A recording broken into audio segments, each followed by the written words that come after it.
If you or your spouse are age 65 or over, from 2025 through 2028, there is a new deduction that can make tax time a little easier. So how does this new deduction work? And how does this affect your tax return?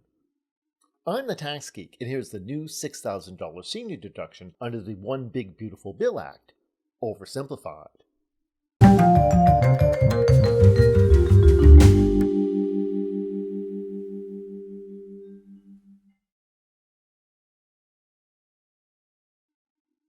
Just about all persons age 65 and over will qualify for this new senior deduction.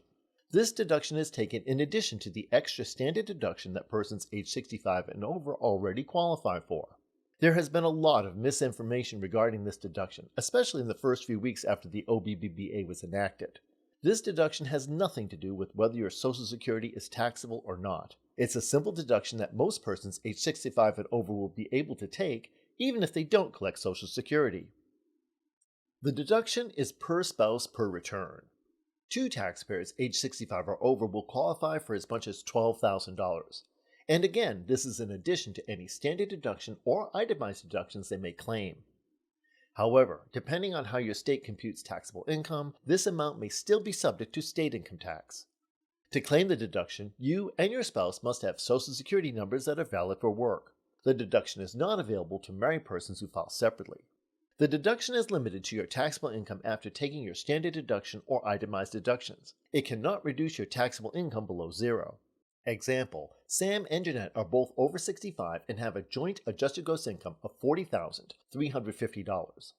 Subtracting their standard deduction of $34,700 from this figure yields $5,650. Even though their maximum senior deduction is $12,000, their deduction is limited to that $5,650, reducing their taxable income to zero. If your adjusted gross income is over $75,000 or $150,000 for joint filers, the deduction is reduced by 6% of the amount your AGI exceeds the threshold. For example, Albert has retirement income, taxable Social Security, and wages from a part-time job totaling $88,200. To calculate his deduction, he subtracts $75,000 from his AGI of $88,200, which yields $13,200. To calculate the reduced deduction, he takes 6% of $13,200 and subtracts that figure, which is $792, from his maximum deduction of $6,000 to arrive at a reduced deduction of $5,208. So now that we know how this new deduction works, how is it reported on the tax return? I'd like to introduce you to Schedule 1A, Additional Deductions. This form is where all the new deductions created by the OBBBA are calculated. Part 1 of the schedule must be filled out by everyone who claims a deduction on this form. This is your modified adjusted gross income. Unless you're excluding income from Puerto Rico or other foreign earned income, the amount on line 3 should be the amount as on line 1. The senior deduction is calculated in Part 5, which essentially applies the AGI limitation to the deduction. The reduction is applied to the $6,000 limit, and the reduced deduction is applied to each spouse. Since that was pretty confusing, let's fill out Part 5 for Penny and Jason, who are both over age 65 and have a joint adjusted gross income of $163,350. That MAGI is entered on line 31 of Schedule 1A. The $150,000 phase-out threshold is entered on line 32. Line 32 is then subtracted from line 31, and the result of $13,350 is placed on line 33. This amount is then multiplied by 0.06, and the result, $801, goes on line 34. This in turn is subtracted from $6,000, and that result, $5,199, is entered on line 35. Since Penny and Jason are both over 65, $5,199 is placed on both lines 36A and 36B.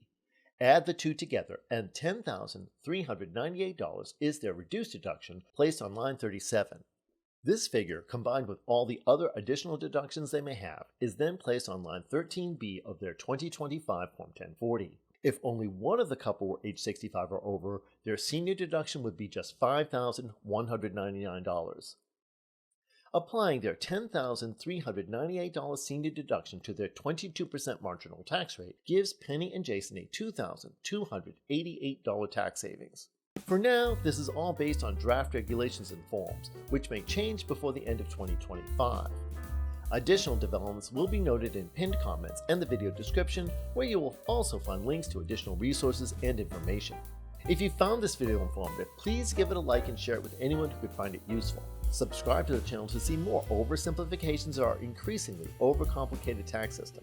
And of course, your questions, comments, and suggestions are always welcome in the comment space below. Thanks for watching, and I'll be back soon with more of Your Taxes Oversimplified.